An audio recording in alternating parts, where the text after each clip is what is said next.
Yeah, good morning, everyone. Sorry for delay. Today we saw US market has shown positive trend and was up, and even the futures are up. This is mainly driven by few positive results in the US market, which has taken the market up yesterday. Apart from that, there is an inflation data which is likely to come tomorrow at in the evening and the inflation is expected to increase by around 7.3%, which is one of the highest in the recent histories of many years. And before that event, quite possible there is some short covering and which is supporting the market. Apart from that, Asian markets are also showing positive trend. Most of the markets are up by around 0.5 to 1%. And in India, RBI is likely to come up with RBI's meeting is likely to be tomorrow, and the interest rates that is reverse repo is likely to increase by around 20 bips in this particular meeting, which can change the trend for interest rate increasing cycle. And from here on, they may guide how much they are thinking on the interest rate increase, so that can have some influence on the market tomorrow. Apart from that, in commodity also, we are seeing some variance. Oil prices are coming off. It has hit $94 2 days back, and now it is somewhere around 91. The decline is on account of US initiating talk with Iran for nuclear deal, and some negotiations are going on in that perspective, and which is putting some pressure on the oil prices. Aluminium has hit many year high prices and is up by around over 2% today. And also copper is flat, but iron ore had seen some corrections. It is down by around 5% today in the Chinese market, mainly on account of some regulatory intervention which is happening over there. Iron ore prices has moved up from low of around $110, $115 to around $155. And that is driven by mainly on account of China easing policy and supporting its economy. But regulator had said that there are some misrepresentation of prices and all, and they had warned for that, and that's why the prices has corrected today. So that can have some impact on steel related stock, but the steel prices are more of a flattish in China. So overall, what we see that more of a positive trend visible across the world, and that can be visible in India as well. Now request technical team to take up from here. Yes, thank you. So good morning, all of you. This is Swati. Yesterday it was a volatile trading session, but Nifty somehow managed to take a strong support of 17,000 psychological levels and shown us some bounce back rally and managed to maintain a closing above 17,200 levels. Going ahead, I believe that Nifty has a potential to continue this pullback rally towards 17,400 to 17,600 levels on the higher side. Today, we are likely to get a gap up opening at around 17,300 to 17,320 levels. And it's likely to extend this pullback rally towards, as I said, 17,400 to 600 levels. The immediate support will be placed at 17,170 for today intraday purpose. Any move below that level will witness some sort of a sell-off or say the selling pressure, which might take a Nifty towards 17,100 levels. But as of now, 17,100, 17,000 level will act as a crucial support zone. As long as the Nifty sustains about this particular support zone, the pullback rally is likely to be continued. Coming towards the bank Nifty, yesterday we have seen a very good bounce back rally from 37,300 levels to about 38,000 psychological resistance level on the closing basis, which gives a very strong indication that this pullback rally is likely to be continued towards 38,500 to 39,000 levels. So I believe that it has a strong potential to witness some positive momentum during the day. Now for the today intraday purpose, the resistance is placed at 38,400. Any move above that level will extend this positive momentum towards 38,770, 39,000 levels.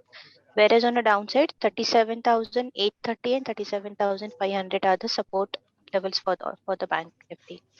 Coming towards the Nifty Finance for today intraday purpose, 17,500 and 17,630 levels can be seen on the higher side, whereas on downside 17,250 and 17,130 are the support levels on the Nifty Finance.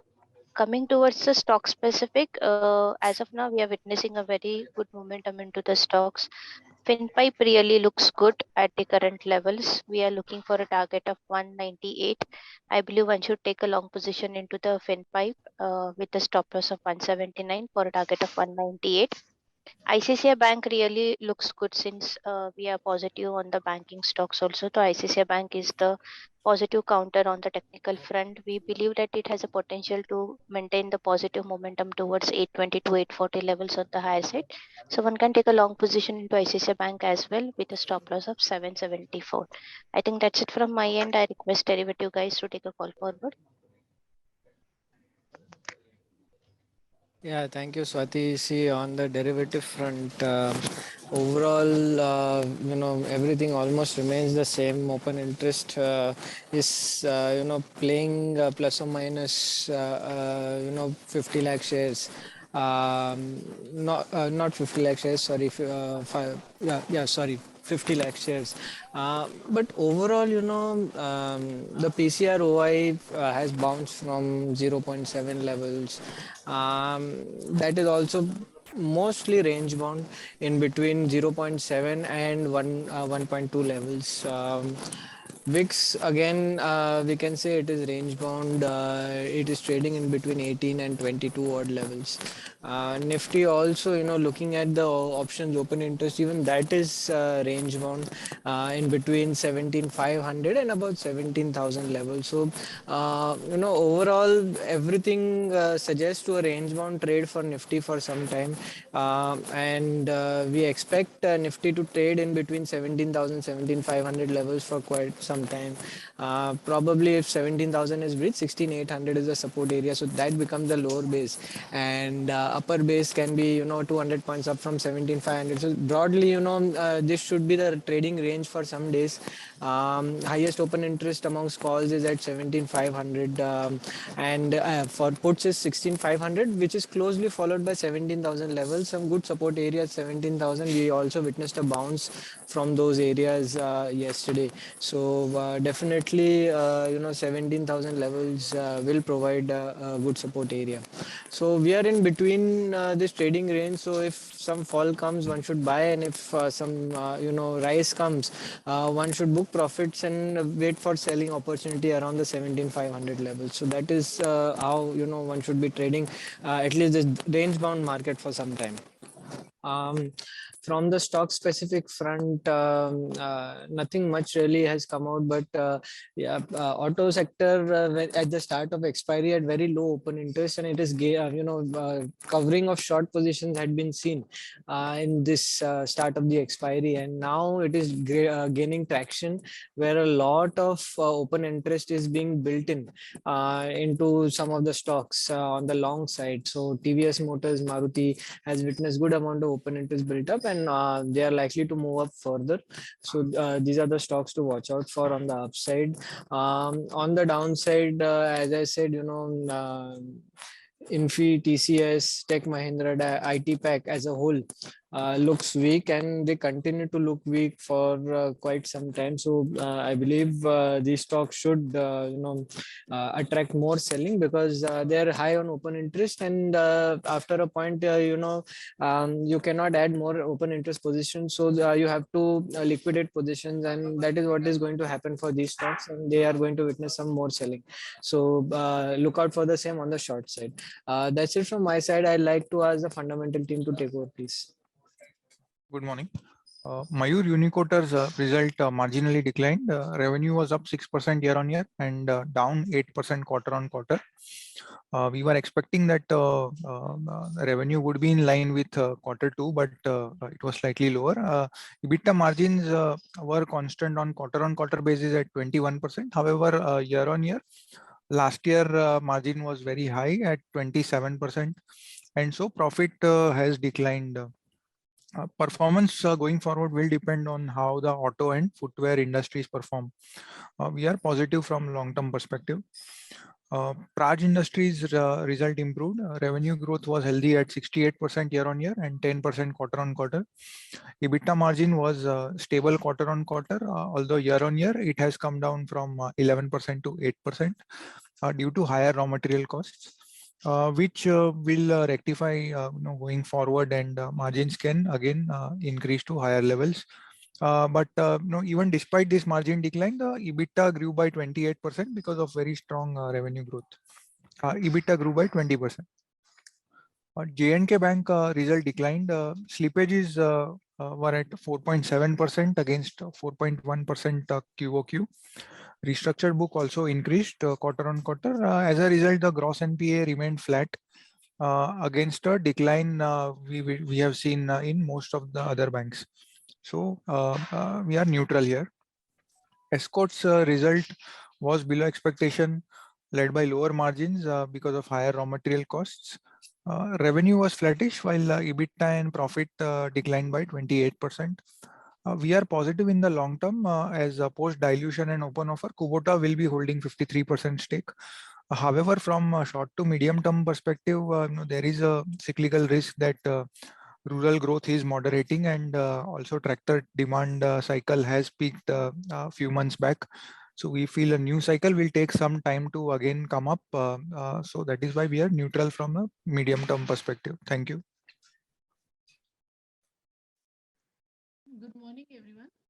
Stovecraft announced their results, and results were declining. This is the newly listed company which trades with the brands like Pigeon.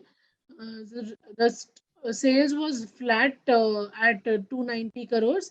However, the EBITDA margin was the major disappointment, which came at 6.2% versus 14.5% last year. Glenmark Life announced their results, and results were declining. Sales grew by 4.5%. Our margins have a marginal decline at 28% versus 31% last year. This is and even the PAT is lower on Q&Q basis. This is despite the interest savings what they have got after paying the parent company from the IPO proceeds. We had expected that should come down to the PAT and that should look higher, but which is not the case this time. Bata India announced the results. Results were below expectation mainly because of the margins. Sales grew by 37% YOY, but margins came at 20%, which against the expectation of 26.7%. So that was a little more disappointment. With stock trading at 52 times FY23, I don't think so there is much scope for any error in the valuation perspective. AstraZeneca Pharma announced their results, and results were declining. Sales was flat, and even in fact the EBITDA margins have also come down both on YOY and Q&Q. Among MNCs, we like Abbott, Sanofi better than AstraZeneca. So we don't advise any investments on this name. Astra DM Healthcare announced their results, and results continue to be good. This time also results are ahead of expectations. Sales grew by 17%, and margins have also improved to 15% versus 14.5% last year. Expectation was also 14.7%. The company is going into, they have said that they have plans for demerging their Dubai and India business, and which we believe can value unlock for the company. We are positive on this company and maintain our positive outlook. Johnson Control Hitachi Air Conditioning announced the results, and results were above expectation. There was a growth of 18% in the sales, and also margins have came a little higher than expectation at 8.5 versus 7.8, and stock trades at 40 times FY23, which is in line with the peers in this space. Gujarat Alkali and Chemicals announced the results, and results were quite good. The sales grew by 65%. In fact, the EBITDA margins have also moved to 34%, which were double than the last quarter, which was 17%, and last year were 12%. This is mainly because their finished goods prices are moving up, and we believe this is likely to continue for near term also. That is why we are positive on this name. Granules India results were below expectation. The company saw a decline of 400 bips in gross margins Q and Q. So that was a major disappointment. EBITDA margins also followed the same trend and came at 17.4% versus 25% last year. Godrej Consumer Products announced their results, and results were broadly in line with expectations. The company had given the business outlook before this results at the end of the quarter, and which is in line. So I don't see much upside in the near term, though, in this name. So when Pharma announced the results, and results have improved, the sales grew by 42%, and EBITDA margins were also improved to 47.5% versus Q and Q 40%. We are positive on this name and maintain our positive outlook. Thank you. Good morning, everyone. Redington has announced the result, and the company has posted above expectation numbers both on the revenue and the margin front. Rupa and company has posted improved set of numbers for the quarter, with revenue growth coming in at 17.9% Q on Q. Higher growth in sales has led to higher profitability to the company. Stock is trading at 20.1 times TTM EPS. Jagran Prakashan has posted above expectation numbers both on the revenue and the margin front. Latent View has announced the result. The company has posted its first result after its IPO listing, and the company has posted improved set of numbers for the quarter. Q3 is the best quarter for the company and contributes around 30% of for the yearly revenue.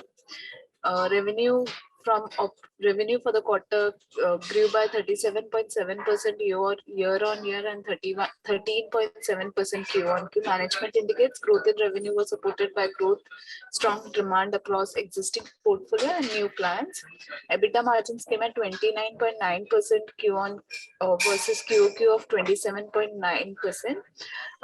Higher. This was majorly impacted due to higher and year on year of 34.6%. Employee cost had increased for the quarter, which was majorly due to higher hiring and increment. Going ahead, management indicates that they look for a healthy, profitable growth. Stock is trading at 89 times FY22 EPS. Thank you. So apart from this, a few more results. Jindal Steel and Power announced the results, and results were marginally below expectations. The volume we were knowing that came at 1.82 million ton and declined from last quarter of around 2.13 and last year of 1.88, mainly on account of lower demand in this particular quarter. If you see the realization has improved quarter on quarter by around 6,000 rupees, but there was a inflation in cost, and the cost also increased by over 8,000 rupees per ton. And standalone EBITDA, if you see, that has declined by around 1,000 rupees quarter on quarter, and that has declined by around 3,000 rupees quarter on quarter and came lower than what market was expecting. The expectation was EBITDA per ton of around 18,500, and it has come at 17,400. So that acted as a negative for the company. Stock is trading at around 4.2 time EV by EBITDA FY23 earning. The advantage in GSPL is that it got coking coal mine, where the prices are running very high. They got coking coal mine in South Africa, Mozambique, and even Australia also. And the Australian coking coal mine has just started, which is a large mine that has started in November. So the high coking coal prices, which is right now running over $460, is likely to benefit to this company in the coming quarter. And also we are seeing some improvement in realization of the long product higher than the HRC product, wherein JSPL acted better. So overall, if we see comparably, JSPL is better placed than the other companies because of its backward integration of coking coal, and also the increase in prices of long product is higher than the HRC. So, for near-term outlook is positive for JSPL. NMDC also came up with the numbers, and numbers were marginally ahead of expectation. We had seen the iron ore prices correcting substantially in last 4 5 months from around $200 to less than $110, and now are seeing again bounce back in the current period. But the declining price of iron ore got impacted the NMDC, and volume of take though has shown improvement both quarter on quarter and year on year at 9.8 million ton against last quarter of 9 million ton. But EBITDA per ton has declined to 2,600 from 3,400 quarter on quarter. And that's why the EBITDA, absolute EBITDA has declined by around 16% quarter on quarter and 6% year on year. But though the result, what market was expecting is marginally better than what has come. Company has also declared interim dividend of 5.73 rupees per share. So that is additional sweetener for the company. So going forward from here, all depend on iron ore prices, which are showing some positive trend right now. But today, what we are seeing in China, that the iron ore prices has corrected by around 5%. So that can have a lag impact in India as well. Then Kolte Patil has announced the results. Here, as like all other real estate company, the booking was very strong and increased by around 30% year on year and 30% by quarter on quarter and 77% year on year to 560 crores.